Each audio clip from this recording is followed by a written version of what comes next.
In today's video, I'm going to teach you how to upload image in Dorik. By the end, you'll know exactly how to log in, add an image to your page, upload your file, and fine-tune its settings so it looks great across your site. Start by opening the Dorik login page and sign in securely. If the option's available to you, choose Sign In with Google. Select your Google account to continue, and you'll land on your Dorik dashboard. From here, find the site you want to work on and click Edit Site to open the Visual Builder. If you manage multiple projects, a quick scan or search can save time. Inside the builder, open the Add Elements panel. Locate the image element and drag it onto your canvas.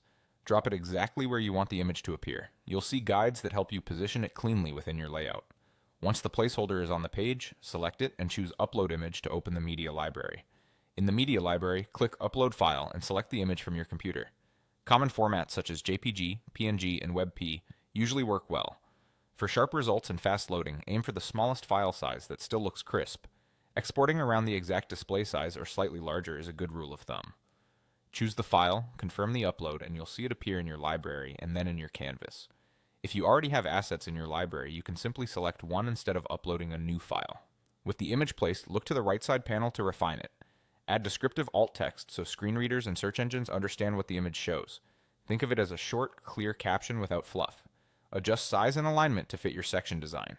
If your image feels cramped or too close to other elements, tweak padding and margins for breathing room. Use border radius for rounded corners and shadows for subtle depth. A light shadow can help images stand out without looking heavy. If your design calls for it, you can link the image to a page or an external URL. For responsive design, preview your page on different screen sizes, and if available, set mobile-specific widths so images don't overwhelm smaller displays. Finally, double-check clarity and compression. Blurry images usually need a higher quality export, while slow-loading images may need further optimization. That's it. You've logged in, added an image element, uploaded your file, and polished it with the right side panel controls. Thanks for watching and happy building in Dorik.